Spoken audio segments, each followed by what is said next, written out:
Good morning everybody. Paschimbanga, Sikkim, Paschimbanga, Tripura এবং আসামের সমস্ত 2025-এর পরীক্ষার্থী, মাধ্যমিক পরীক্ষার্থী, তোমরা জানো বিভিন্ন স্কুলে হয়তো 1 অগাস্ট থেকে সেকেন্ড সামেটিভ টেস্ট শুরু হবে। আমি কয়েকদিন ব্যাপী তোমাদের কোশ্চেন ব্যাংকের বিভিন্ন পেজ নিয়ে আমি আলোচনা করছি। আজকে এমন একটা পেজ আমি আলোচনা করতে চলেছি, পুরো ভিডিওটা তোমরা মন দিয়ে দেখবে, বন্ধুদের মধ্যে বেশি বেশি শেয়ার করবে এবং সাবস্ক্রাইব করবে। তোমরা সাবস্ক্রাইব করলে আমি কিন্তু অনেক বেশি উৎসাহিত হয়ে আরও তোমাদের জন্য বিভিন্ন স্কুলের প্রশ্নপত্র নিয়ে আমি উপস্থিত হতে পারবো। দেখো পেজ নাম্বার 178, বেলদা প্রভাতী বালিকা বিদ্যাপীঠের কোশ্চেন নিয়ে আমি আলোচনা করছি। প্রথমে গ্রুপ এ যার কোশ্চেন রয়েছে মাল্টিপল চয়েসের কোশ্চেন 1.1। কি কোশ্চেন রয়েছে? C2H2 যৌগের বাষ্প ঘনত্ব কত? C2H2 এর আণবিক গুরুত্ব কত? 2 × 12 যুক্ত 1 × 2, মানে দ্যাট ইজ 26। এটা আণবিক গুরুত্ব, তাহলে বাষ্প ঘনত্ব আণবিক গুরুত্বের অর্ধেক, মানে 26/2, দ্যাট ইজ 13। তাহলে অ্যানসার কত হবে? 13। অর্থাৎ A is the right answer, option A is the right answer. এবার দেখো 1.2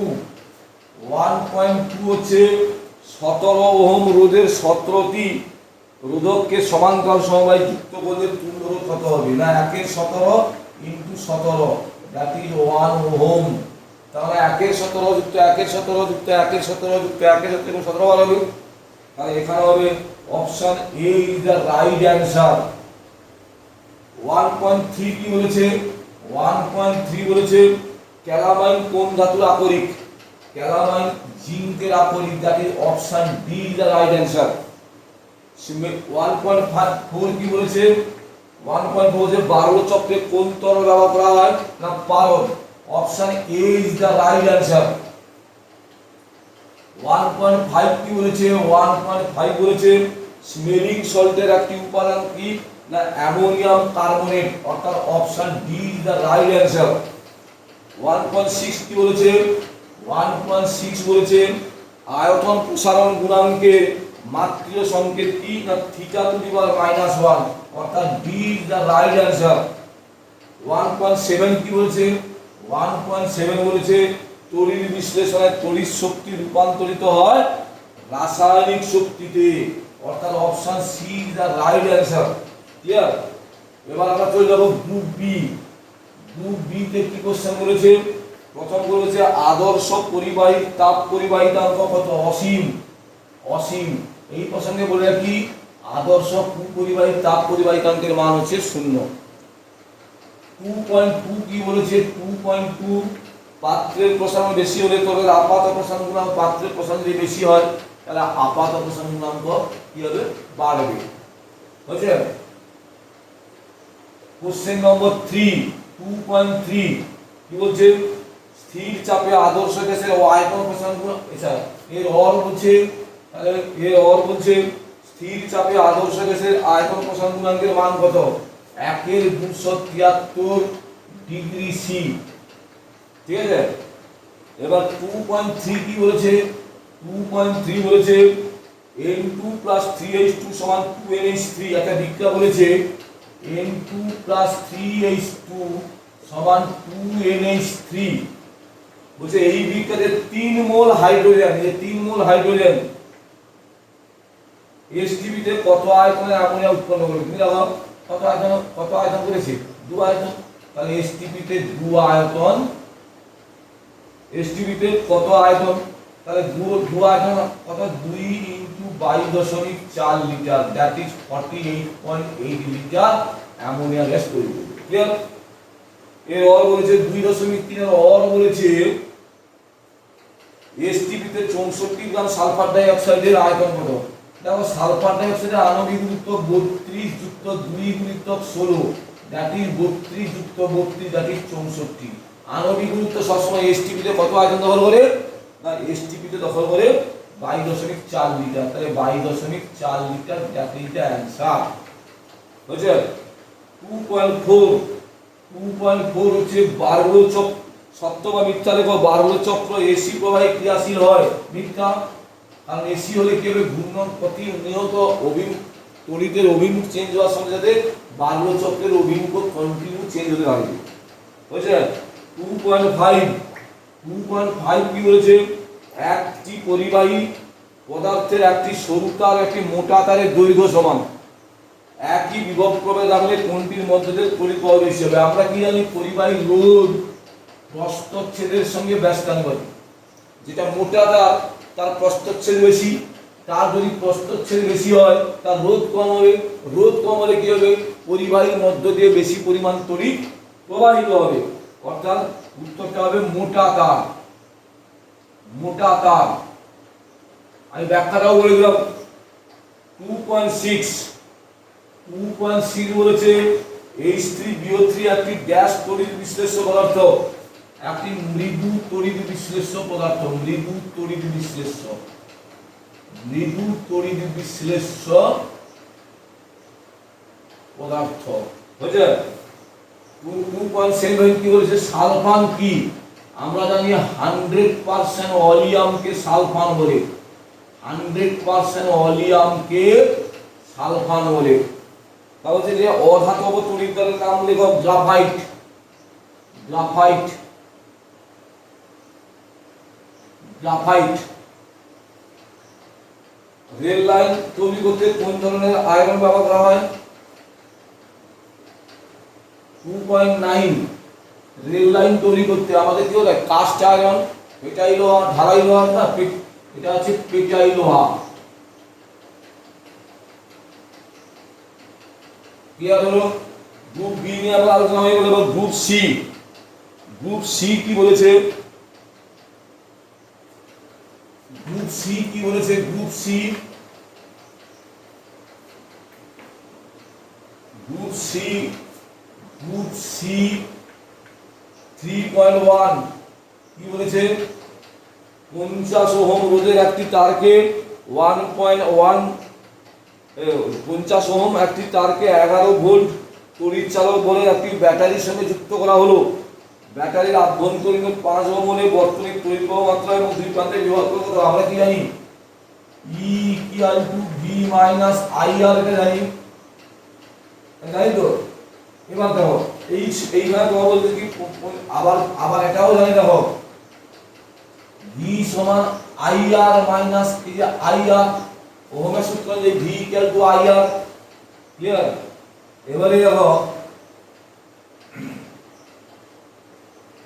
এটা যখন আমরা দেখালো, তাহলে আবার আচ্ছা আমার সে একটু উল্টো হয়ে গেল।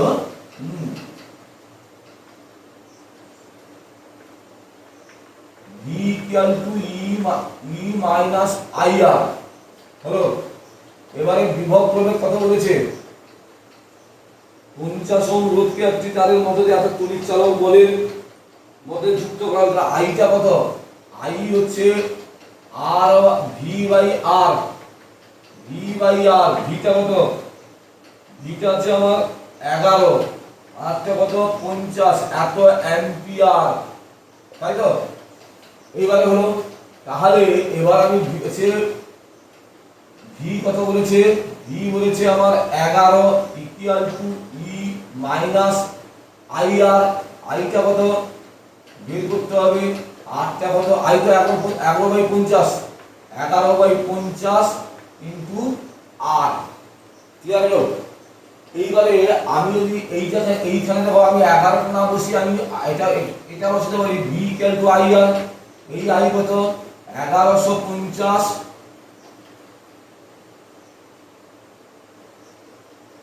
কি বের করতে বলেছে আমাদের?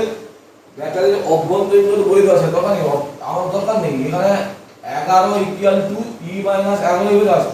এই তাহলে 11 equal to E minus 1150 into অভ্যন্তরীণ রোধ কত বলেছে?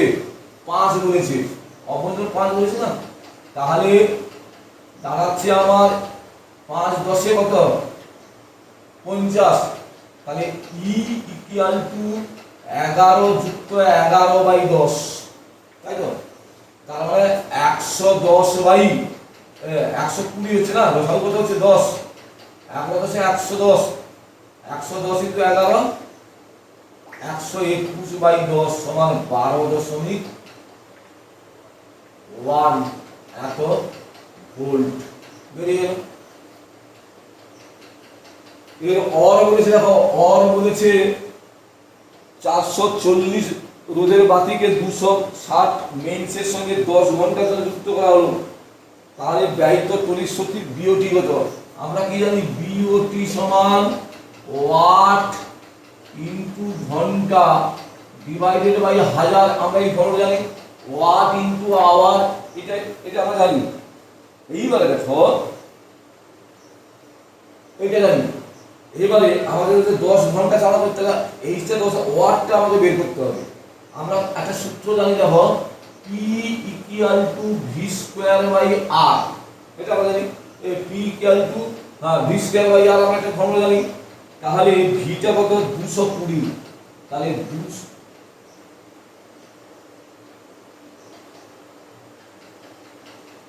P মানে কি? P মানে ক্ষমতা।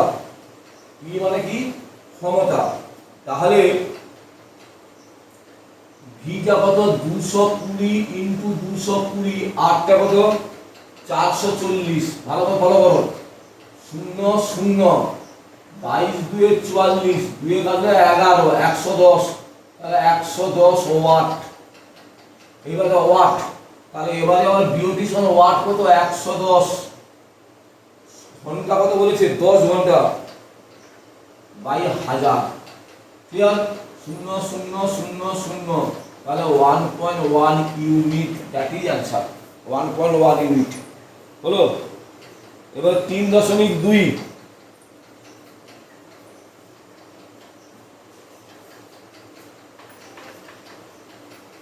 3.2,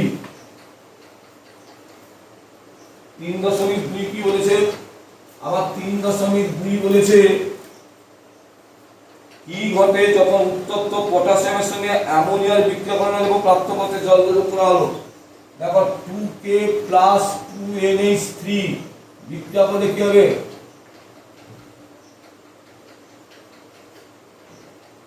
এখানে প্রশ্নে পটাশিয়াম হবে না, প্রশ্নে হবে সোডিয়াম। ক্লিয়ার? প্রশ্নটা হতে হবে সোডিয়াম। তোমাদের সিলেবাসে সোডিয়াম কি আছে? তাহলে সোডামাইড NaNH2 প্লাস H2, সোডামাইডের সঙ্গে NaNH2 প্লাস জল বিক্রিয়া করলে উৎপন্ন হবে ammonia NH3 plus NaOH। Clear? এবার কি বলেছে? অর দিয়েছে, অর দিয়েছে কি? আবার অর দিয়েছে, অর দিয়েছে ফেরাস সালফাইড থেকে হাইড্রোজেন সালফাইড প্রস্তুতকালে ফেরাস সালফাইডের সঙ্গে ফেরাস সালফাইড থেকে হাইড্রোজেন সালফাইড প্রস্তুতকালে নাইট্রিক অ্যাসিড ব্যবহার করা হয় না কেন? না, এর সঙ্গে যদি আমি নাইট্রিক অ্যাসিডের বিক্রিয়া করি তাহলে উৎপন্ন হবে ফেরাস নাইট্রেট যুক্ত H2S উৎপন্ন হয় বটে, কিন্তু গাঢ় নাইট্রিক অ্যাসিড তীব্র জারক অ্যাসিড হওয়ার জন্য নিজে ভেঙে গিয়ে নাইট্রোজেন ডাইঅক্সাইড, জার্মান অক্সিজেন এবং জল উৎপন্ন করে। এই জার্মান অক্সিজেন H2S কে জারিত করে হলুদ বর্ণের সালফারের পদক্ষেপ ফেলে প্লাস জল উৎপন্ন হয়। বিক্রিয়াটাকে সামারাইজ করে দিলে জার্মানও কেটে গেল, H2S কেটে গেল, তাহলে APS যুক্ত 6HNO3 বিক্রিয়া করানো হবে ApNO3(2) যুক্ত NO2 যুক্ত হলুদ বর্ণের সালফার যুক্ত জল উৎপন্ন হবে। অর্থাৎ আমরা H2S কে আমরা পরীক্ষায় পাবো না, পরীক্ষায় পাবো না। 3.3 মরচে পোড়াটা রাসায়নিক বিক্রিয়া যেটা তোমরা জানো মোটামুটি, যেখানে ফেরিক আয়নে জারিত হচ্ছে। থার্মিক পদ্ধতির নীতি দেখো, থার্মিক পদ্ধতিতে কি করা হয় না, সেখানে আয়রনের অক্সাইড নেওয়া হয় Fe2O3, তার সঙ্গে থার্মিক মিক্স মানে অ্যালুমিনিয়াম বিজারক পদার্থ যোগ করা হয়। যোগ করলে উৎপন্ন হয় Al2O3 প্লাস আয়রন উৎপন্ন হয়। এটা হচ্ছে থার্মিক পদ্ধতির মূলনীতি। অর্থাৎ যে সমস্ত পদার্থের অবস্থান তড়িৎ রাসায়নিক শ্রেণীর মাঝামাঝি রয়েছে তাদেরকে থার্মিক পদ্ধতিতে ডিসকাশন করা যায়। আমি আজকে বেলদা প্রভাতী বালিকা বিদ্যাপীঠের স্কুলে আমরা গ্রুপ এ, গ্রুপ বি এবং গ্রুপ সি নিয়ে আলোচনা করলাম। আমরা কিন্তু এর পরবর্তী ক্লাসে আমি গ্রুপ ডি নিয়ে তোমাদের সামনে হাজির হব। ততক্ষণ তোমরা ভিডিওটা ভালো করে দেখতে থাকো, সাবস্ক্রাইব করো, নো সাবস্ক্রাইব নো ভিডিও, বন্ধুদের মধ্যে বেশি বেশি করে শেয়ার করো।